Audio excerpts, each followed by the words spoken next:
Welcome to the Show Me the Way podcast. I am your host, Andrea Miller, alongside a dear, dear friend, Tammy Thompson, and we are so excited to bring this podcast to you. Show Me the Way podcast is a podcast dedicated to exploring the journeys of those who have faced adversity and found themselves on unexpected paths. We will have meaningful, thoughtful conversations about challenges we have faced and how we discovered and forged new direction. Prepare to be inspired and to uncover your own strength as you listen to relatable and motivating stories. Life has a way of twisting and turning, and we often need a fresh perspective to understand how to navigate. Let's show each other the way.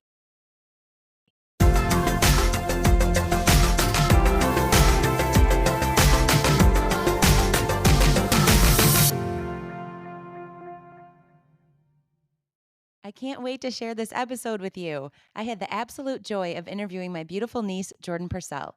Jordan brings such a unique perspective to life and has already explored so many different career paths, including a stint in entrepreneurship. We talk about her love for her two amazing Bernese mountain dogs, Zeus and Otis, her incredible travel experiences, and her journey as a newlywed with her husband, Ian.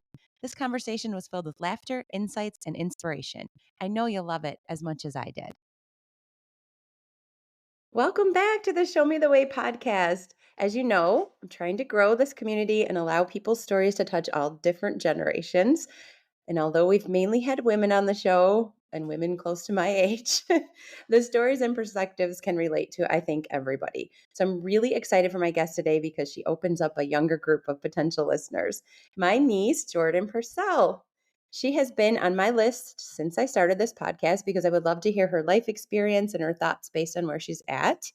Jordan is my goddaughter and one of my favorite persons. She's motivated, driven, and never seems to be afraid to try new things. She's had different jobs. She started her own business, decided to become a dog mom of two Bernese mountain dogs that are bigger than her. And she's moved to different locations already at such a young age with her new husband to support his job. I've loved watching her grow into an adult and cannot wait to hear her share. So, welcome to the show, Jordan. Thank you. I'm excited, a little nervous, but I'm excited to talk about myself.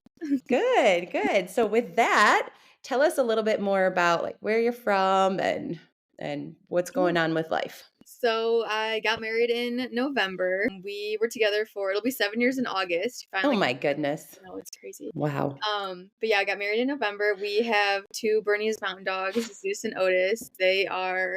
They're just the loves of my life. I have, social media for them and everything. They're my babies. We live up in Grayling right now, which is pretty much the middle of nowhere in like mid central, but northern Michigan. It's snowing right now. There's ice everywhere because it all melted yesterday and now it's all iced over. But I am lucky enough to be able to work from home now.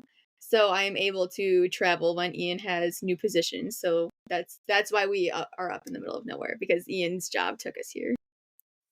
And you are 25, right? Yeah.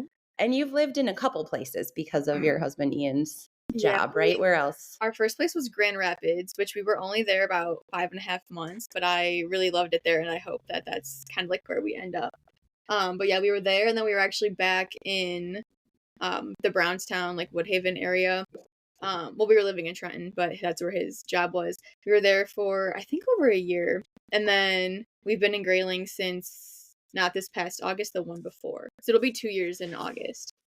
Wow, that's crazy. Yeah, I was saying before we popped on here that when I was your age, it's like I hadn't really been anywhere. So, yeah, I'm in you've Michigan, but yeah. yeah, which is good. I've been in Michigan for 46 years. Nothing wrong with that. But yeah, there's a lot here in the state and you've been all over the place. Yeah.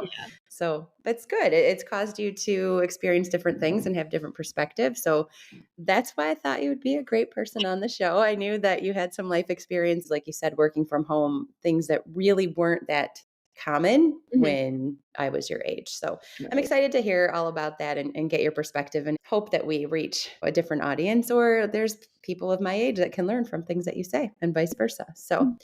with that, we know that the Show Me the Way podcast is really just about people sharing their stories of a time that they thought they were on one path and they needed to pivot. And I think there's a lot of times in their life where they're like, oh, this is exactly what was going to happen. And then really needed to pivot based on a medical situation, or they had to move for somebody's work or their own work, or they just completely changed ideas of what they wanted to do with life. All kinds of reasons of why you thought you were on one path and you needed to change. So I want to touch on that. But before we do, I will ask you, when I was your age, a lot of people said, "What is your 5-year plan and your 10-year plan?" Do you ever get asked that? Not recently, but in college, definitely. And when I was applying to my previous job, my boss, yeah, he definitely asked me like, "What is your 5-year plan?" And he was really old school. Like, I don't think that's such a common question now. It's more of how do you see yourself growing, which is similar, but yeah, no, it's not specifically years now. I don't Okay. know why, but I used to get asked that, and not so much anymore. I like asking that because I feel like, again, when I was your age, it was like, okay, in 5 years, I'm going to do this. And then in 10 years, I'm going to do, I feel like people were very black and white about things like that. And I just think that I know it's changed for me, especially with your cousin's diagnosis, that it's hard for me to think past even like 3 months. Yeah. So, and I think people too, like you're going to share, they try different things out. I don't know that your generation is going to say they're at a job for 25, 30 years as Mhm. much as, not that they won't, but Right. as much as people nowadays. Yeah. So, yeah, that's very interesting to me. I cannot think in those black and white terms anymore. So I just wanted to hear your thoughts on that. But anyway, I'll stop talking. I would love to hear you share perhaps a time in your life where you thought you were going in one direction and you had to pivot, or you can just share about all the things that you've been through, however you want to go. We always say it's not structured, there's no script. So, with no further ado, I'll let you talk. All right. Definitely the only path I have seen myself on or started, I feel like, is a career path because, after high school, I went to college. After college, okay, what do you do? Get a job. Even though I worked through college, but I had a job right out of college. It was a very interesting and weird situation, and it was awful. But while I was there, I was lucky enough to start working for an IT company, and I was there for it would have been 3 years.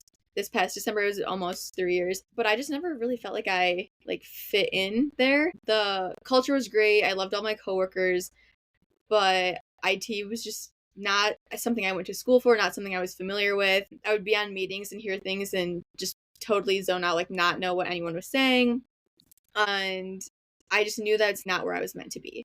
So this past year in September, my contract ended with that company and I started to substitute teach.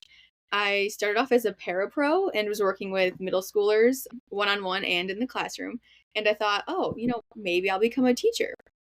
And the principal at the high school said, well, you know what? We need a long term sub math teacher. I said, well, I can do anything but math. And she's like, well, that's what we need. So, and I was like, oh, all right. And I did that until this February. So it was November, December, January, I taught Algebra 1. I tried to teach Algebra 1. And I had a financial class with seniors where we both were learning the Dave Ramsey method. Well, that is something that your mom talks about a lot and shares with you. So that's interesting. It was really interesting when she told me, "Oh yeah, so this class is really easy to teach. You just play the videos, do the workbook. It's this guy Dave Ramsey." I'm like, "Oh, I know who that is. I know who Dave Ramsey is." And I told my mom, and she was so excited. Well, explain to the listeners who he is in case they don't know. His thing is financial stability and like no debt, pay for everything with Mhm. cash. So my seniors really hate him because is telling them to pay for college with cash, and they're like, "Well, I don't have any." And I'm like, "Right. I think though you touched on it, the main concept is to try to not have debt. Yes, yeah, and how to Mhm. pay it off." And he has this budgeting tool called Every Dollar or something. So he says you should assign every dollar. Every dollar has a job.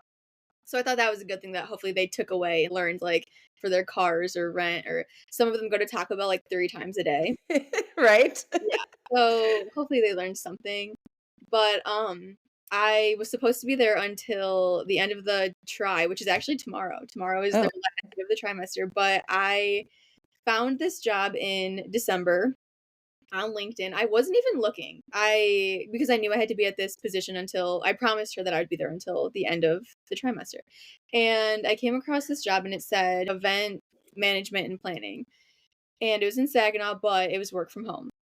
And I was like, well, you know what? I'll apply. It was a couple days before Christmas break, so I thought even if I get an interview, it won't be until the new year because we're heading into the holidays. And then, a couple weeks rounds of interviews, and I probably won't even start until March. So this is gonna work out perfect. Well, I applied, and the next day I got an interview request. She's like, "Hey, are you available tomorrow?" So that within it was like a 3-day thing of like apply, contact, first interview. So that was like December 21st. And then my next interview was the 27th. So in my mind, I'm thinking they're not going to be doing interviews during those 2 weeks. No, I had my second interview while I was on my honeymoon in Florida. And then I told her, okay, I'm on my honeymoon. So she's like, okay, yeah, we'll do your final round when you get back. So the next day, actually, it was the day I landed. The day I landed in Michigan, I had my final interview and it went really well. And the next day, they offered me the job. So it was all very fast paced. Yeah, that doesn't usually happen. No, it was crazy. And I did ask them if it would be possible to finish, my trimester at the high school because I felt really bad. But I mean, this is my dream job. I can't pass this up. And the principal was very understanding. The students weren't, they were really upset with me. But I see something like yesterday, I saw one of them at Walgreens. I saw one of them at the gym the other day. I mean, I can't escape them. So I've been there a month at this company and I'm really excited. Like I said, I'm working from home, but I am going to be traveling. Upcoming in April, I'm going to Orlando. In May, I'm going to Nashville. In July, I'm going to Monticello, New York. So that's like a new part of New York for me. So yeah, a lot of exciting things coming up. Wow. So what is your exact title? Like, what is your position? So I'm a program coordinator. The next step would be like manager, but as a coordinator, I work with like the managers. Mhm. I don't fully own a program on my own yet, but we work with a lot of like automotive companies and do like trainings. Like so the what I'm working on coming up is trainings at racetracks. So that's going to be really fun to do throughout the summer. It's a 5-city tour. So they're starting me off like pretty big. It's a lot, but I'm excited and it seems really fun. That's great. So tell us about working from home. How is that in terms of training and learning what you're supposed to be doing? Do you find that it's seamless and there's no problems, or do you wish you could be in person for that? So for my first week, I started February 3rd, and I think the 4th, 5th, and 6th we were actually on site in Saginaw. So that's like an hour and a half for me, and a couple of the other girls actually live near there, and then one is in Florida. So my miles were expensed. They put us up in a hotel, and we spent 3 days in Saginaw learning everything, which was really nice, and I think did make a huge difference because in my previous role, everything was remote. I didn't have any remote training or really training at all. In my 3 days on site with this company, I felt like I knew more about this company and had learned more than my 3 years at the other company. That being said, I don't need to go in every day. We got a tour of they own 4 buildings, and like by now, there was like 4 people in office, and they were there to see us. And they also all now work from home, even though they live in the area. So there's definitely no reason with like what we do to be in office because all of our clients wouldn't come in for meetings. They don't live around here.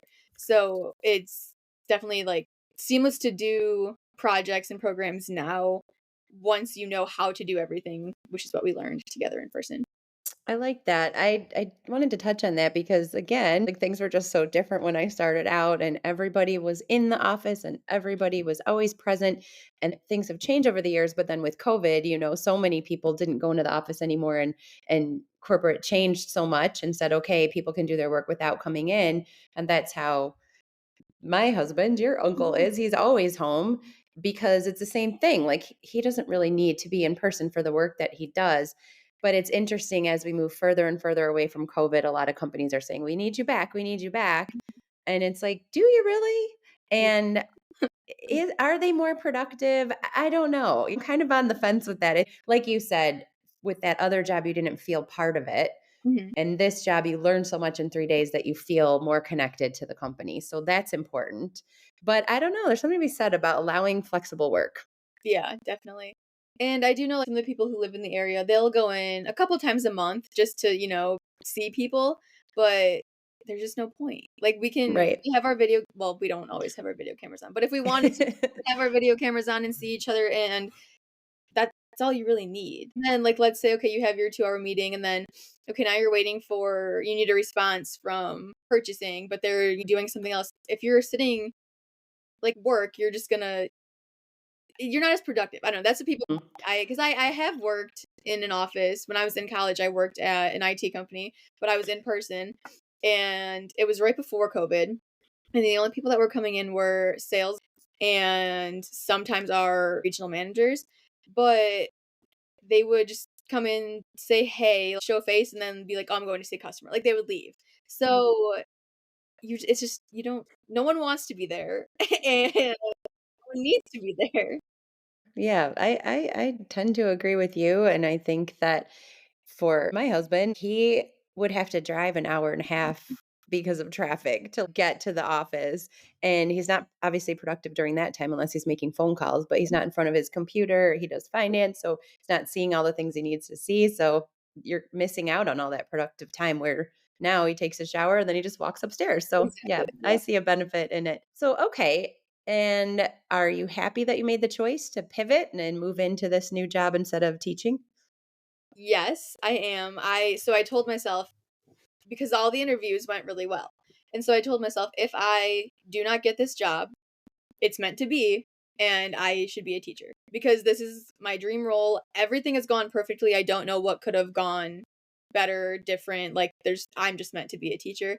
And I was going to do either like English or history. Not math. No, I mean, I could do up to algebra 1, but kids also hate it. So it's like I don't want to teach something that they don't like. But yeah, I wasn't sure, and I told myself that was my next path, I guess. I knew I needed to choose something because I just got married and Ian has his job. I'm 25. I need to start my career and do something. So, it was either event planning or teaching, and I do still have my certificate. I can still sub if needed. Sometimes we have holidays and schools don't. So, I'm still gonna try to sub sometimes here and there because I did enjoy being in the schools, but I love working from home. Well, good. I love that, and I like that perspective. You've experienced a lot, but I think not every 25-year-old would think, "Okay, if I don't do this or this doesn't work out, it's not meant to be." I don't know that a lot of people would have that discussion with themselves, so proud Yeah. of you for that. So let's go back. We were talking before we got onto this about your degree. So your degree is in what? Communications, and I have a minor in digital marketing, but it was only like 5 classes I had to take. What did you think that you were gonna do after college? Did you have anything in mind? We were talking about having a general degree versus more specific. So you didn't have like, this is exactly what I'm gonna go do in mind. No. I didn't either. We have the same degree. I didn't either. In my situation, my focus was public relations. Mhm, I thought I was going to be writing all the time, mhm. and that is not what I went into. So, Yeah. even with even being early on, I still pivoted by not doing exactly what I had in mind. But I also think there's something to be said about that. You leave yourself open for different experiences. Mhm. So you can really take it positive Yeah. because we were talking about before, like, do you go into something specific or don't you? And now that I have a son who's in college, I was trying to give him advice. And Jordan has a soon to be college freshman, really close friend who's kind of a sister almost to her, who she was saying she was giving advice to. It's hard to say. I don't know if you should say go into something specific or leave it open because you're able to do all these different experiences. And at age 25, you've already decided what you like and what you don't like from a couple of different things. So there's Mhm. something to be said about that. Yeah, that's true. So you can give that advice to her and also your brother. You can give that Yeah. advice to him too. But he has a specific degree, a more specific degree. So tell us about I mentioned that you were an entrepreneur. Tell me a little bit about doing that, having your own business. Yeah, so I got Zeus in May of 2022, and then I started my business Floof& and Co. that July, I think, because my thinking was I wanna buy him everything, and there's a lot of people like me, like dog moms who are in their 20s who don't have kids and wanna buy their dogs everything, so they should buy stuff from me, and I had my Mimi start teaching me how to make, bandanas with a sewing machine. So, she was actually living at our house for that summer.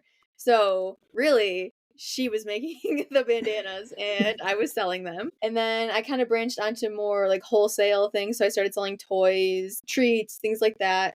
I had an online website and then I would go do markets like street fairs and farmers markets, things like that. I had a whole booth set up and an Instagram following.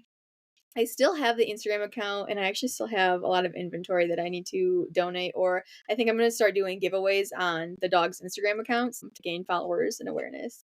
But yeah, I kind of took a break from that. This past summer, I was doing it a little bit, but just moving up to Grayling, there's not as much stuff. Now I have two dogs, so I'm just a lot busier. Right. Well, yeah, and you can't do everything, and you have this full-time job, and you're gonna be traveling for that. So, Yeah. yeah, I mean, it's okay to make changes Mhm. over time. But I do think that that is really neat that you tried that. So, what kind of things did you learn when you started this business and from it since then? I did actually learn how to communicate and deal with all kinds of people because you would think, stress free, laid back, you're at a street fair, what's going to happen? But no, people are crazy and will say crazy things. I had a really weird interaction with a police officer at a Grow Zeal event, and you just never know. Like people, you don't know what happened to them earlier in the day or what kind of mood they're in. And so I definitely learned how to deal with clients um, in positive ways. So definitely like how to read people, how to talk to people. I don't think I learned anything about being a business owner because I didn't make any money. So I think it's fun. I had fun with it, and I've met a lot of people, like, through Instagram. Other small business owners people who make bandanas and sell dog toys, and then other people who are obsessed with their dogs, and I had a birthday party for Zeus, and they showed up. So it is cool to meet people through that. I think that's great. So yeah, and you can take those experiences through all your jobs. And like I was telling you before, you said I might be a little nervous, but you speak very well. So being able to present yourself, I mean, all of that comes from all of these different Yeah. experiences. So I think you can take that as a positive. And also, it's great to meet new people and to continue to network because you never know when things may pivot again and you might want to connect with them again. So yeah, I love that a lot. And the other thing that I didn't mention when I was introducing you is, again, you've lived different places in Michigan, so you're not afraid of that, but you've also traveled quite a bit too. Like you said, this is a new part of New York that I haven't been to. So I think that's kind of cool too that you've experienced different cultures. So do you want to talk about that a little bit? Yeah, I meant to actually say in my introduction of myself that I love to travel, but I forgot to. I have been to Italy twice, and then I stayed with a family in France for a week when I was a sophomore in high school. So that was really crazy. And I definitely know that if I went again, it would be a totally different experience. So I want to go back to the south of France. It was the Nice and Cannes area, but I just because I know it would be so different. I've been to Mexico, been to Canada. Oh, Costa Rica. That's actually something that's interesting to think about. I did that right after I graduated high school. I went with the Spanish club, even though I took French, but we went with the Spanish club to Costa Rica, and I think about things that I did on that trip that now I would be so terrified to do. We did a lot of zip lining, and then one of them was like super long. Like a mile seems way too long, but it might have been a mile. Like it was something insane. And I remember and did the zip line over the rainforest and we saw a volcano in the distance. We could see monkeys. And now I'm like, why did I do that?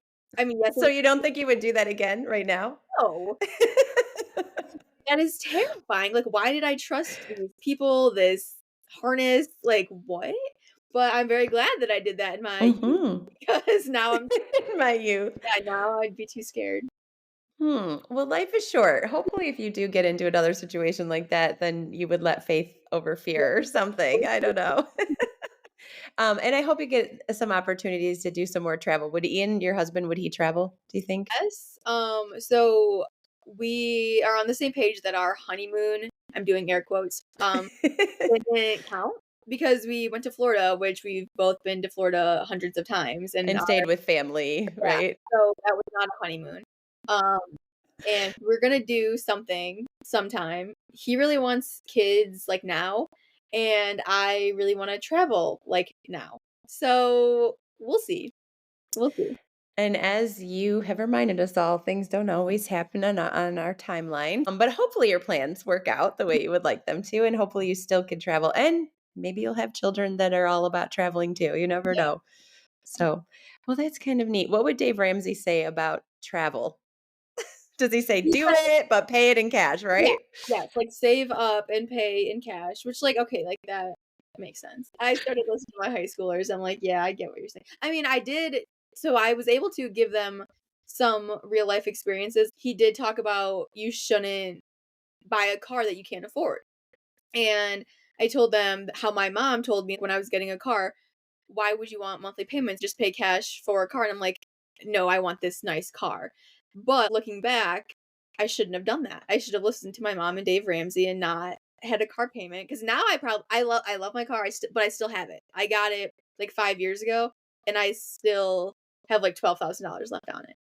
So, he has some good points, but Yeah, it's so tough because what you learn from your parents does really impact you. I'm listening to a book right now, The Millionaire Mindset set, and talks about how rich people think differently. Mhm, Not that any way is right or wrong, but just your mindset has so much to do with what you think of money.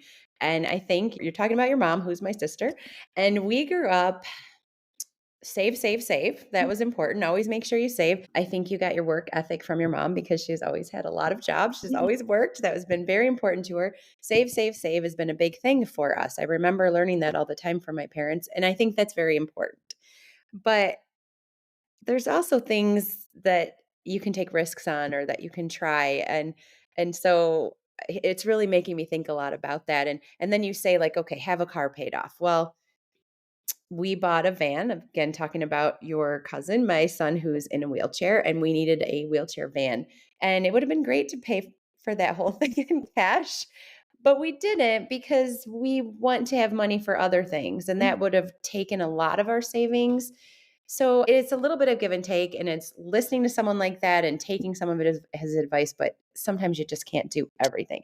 Or right, they tell you when you buy a house, I'm a realtor, so I hear this all the time from title agents. They'll say, if you really want to get ahead, double your payment every month on your mhm, mortgage, which is great, great advice. It changes your payment so much. It takes years off of your loan. mhm, But what if your mortgage is over $2,000? Paying almost $5,000 a month might take away from other things that you want to do. So you do have to make choices. yeah, So take what you've learned from him, but no, there's some things you're probably not going to be able to follow. mhm, So, and I also understand wanting a new car because sometimes yeah, when you buy an old car, then you have other problems. So, right, exactly. yeah. So, well, good. Okay. And then the other thing I just wanted to touch on this whole I need to have these giant dogs as my kids. What made you want to do that? What made me want Bernese Mountain Dogs? Yes. Someone actually asked me that the other day. I do Rover as well, so I watch dogs, and we had a meet and greet the other day. A lady and her husband and her dog River. She she's like, "So what made you want these dogs? Like, did you grow up with them?" I'm like, "No, when I was in high school, I was on Pinterest one day, and I was like, "Oh my god, this dog is so cute. I need him." And so ever since I was about like 15 or 16, I knew that my first dog was going to be a Bernese Mountain Dog. And I got one when I think I was 22, and then my husband wanted another dog, and I was like, "No, we don't need another dog, I no." And then he wanted a lab, I'm like, "Well, they're crazy, like, they have energy, these dogs do nothing." I said, "Fine, we can get another dog if it's a Bernese Mountain Dog." Because our breeder actually says our second one is half off because she likes to keep them together. We went, she had a litter last December, not this past December, the one before. And we were dropping Zeus off because she babysits Zeus when we go out of town. So we were going on a cruise and we dropped Zeus off and she had this litter of puppies. And I saw Otis. He likes to sleep. Well, he liked to sleep under this wagon in the corner. And Ian was like, "No, like that's weird. That means that dog is not social. That's the weird dog." I go, "That's my dog." The weird dog is my dog. And another couple had come over to see the puppies, and I was monopolizing Otis. I was holding him. I would like not. There's 7 other ones that they could play with, and Ian was like, "Jordan, stop! Like you can't do that. Like they need to see all the puppies." I'm like, "Whatever." And so he's like, "You didn't even want another dog." I'm like, "This is our dog," and so Anna, the breeder, she's like, "Well, you know what? You are the third pick because we." didn't know that so there was 2 people ahead of us who wanted males. She goes, "Well, you know what? I can kinda nudge them in the right direction." And I'll be like, "That red one," he had a red collar on. She's like, "That red one, he's a troublemaker. He's real bad. I don't think you want that one." So, he ended up not getting chosen 1st or 2nd, and we got to take him home on the day that I found my wedding dress. So What a great day. yep. Say yes to the dog and yes to the dress. Wow. And I can't imagine you not having I Otis. know. Him and Zeus are so different. So different. Yes, very different personalities, and you can see it with their face. I Mhm. don't th I think Bernese Mountain Dogs, aside from, you know me, the shedding's a bit much for this clean freak over here. I have a 9-pounder that doesn't shed, Mhm. but they have the greatest personalities, and I just love those dogs, and every listener needs to follow you on Instagram and Oh, yeah, my TikTok. goal is, one of my bingo goals for this year is get them to 10,000 followers, and I'm at 9,100. So, Wow. What is a bingo goal? oh my god. This is new to me. Don't you follow me on TikTok? I do. So, I well, must have missed that video. I made this bingo card. I made it on Canva, and it's a bingo card of everything I wanna accomplish this year. I like it so much that I printed it out. One of the things I have on here is decide a career path, which I did start my new job, but I wanna wait my 90 days to check that one off. But I listened to an audiobook for the first time. I got a gym membership. Get Zeus to 10K is on my list, so follow us at Zeus DeFloof. Yeah, I will put that in the show notes. That is so cool. Yeah. I'll admit I don't watch every single video, but now I need to go back and watch. But I want to create one, but it's already March. You could do it monthly, like your April or, like, March bingo goal. I like that way better than a vision board. And we talked about 5 and 10 year plans and how difficult they are for me, but I could do a monthly bingo plan. Yeah, I love that. And I do think sometimes with vision boards, do it in December and it's like by the end of the year. And sometimes they're very lofty mhm. and difficult to reach. So that is really neat. I do wanna say I also have on here no buy month, and Oh, like don't yes, purchase anything? Oh, yes. wow. February was supposed to be my no buy month because it's a short month, and I have a TikTok on this too. I bought 15 Jellycats. I bought these headphones, Okay. and I'm sure lots of other things. So that didn't work out. So March is now my no buy month, and I made a video about it saying, like, I'm not gonna buy anything that I don't need, like, nothing that's not a necessity. It's been tough, but what day is it? We're 6 days out. Oh, well, yeah, I'm going to definitely share Zeus's Instagram and also yours because people need to follow you and see some of the videos. And you're teaching a lot. See, Dave Ramsey would be proud, and so Yeah. would your mom. This has been so much fun. Obviously, you're my niece, so we could sit here and chat all day long. Thank you so much for being a guest. It was really fun to hear your perspective, to learn some things from a younger generation, and then hopefully you'll share this podcast so that more people can get in touch with Show Me the Way. Yes, definitely, thank you, I had fun, and we'll have to do a check-in in a few months to see how this pivot has, changed and I like that. That's a really good idea, and I should do that with other guests, a yeah, check-in. That's a great idea. So thank you've given me so many things to think about. and I'll make you a bingo card too. I was actually entrepreneur in me. I sold a few on Etsy, templates, blank templates that could be downloaded on Canva, and I have different themes, so yeah. Always trying to See, make a quick buck over here. yeah, well, it's not even about that. I think that you need to give yourself more credit because you're only 25 and you've already done so many different things. And everything you've done has led you up to where you are today. And all these experiences build on one another and allow you to continue to be successful and to think about things differently than other people do. So That's give very yourself credit. Whenever feeling down, be like, well, I've done a million things. Same that's thing with me. I've worn a ton of hats. And sometimes you think, gosh, I wish I would have focused more. But on the other hand, if I didn't experience all of these things or wear all these hats, I would not be the person I am today. that's very true. I will keep that in mind. Yes. So there you go. Yeah, Both of us taught each other things today. So, all right. Well, thank you again. And I can't wait to put this episode out. thanks. Thank you for joining us for the Show Me the Way podcast. We truly appreciate you tuning in to today's episode about overcoming adversity and finding your path. We hope it brought you new insights, empowered you with perspective, and inspired you to find joy in your journey. If you enjoyed this episode, don't forget to subscribe and share it with someone who could use a little motivation. Until next time, keep seeking the light and showing the way.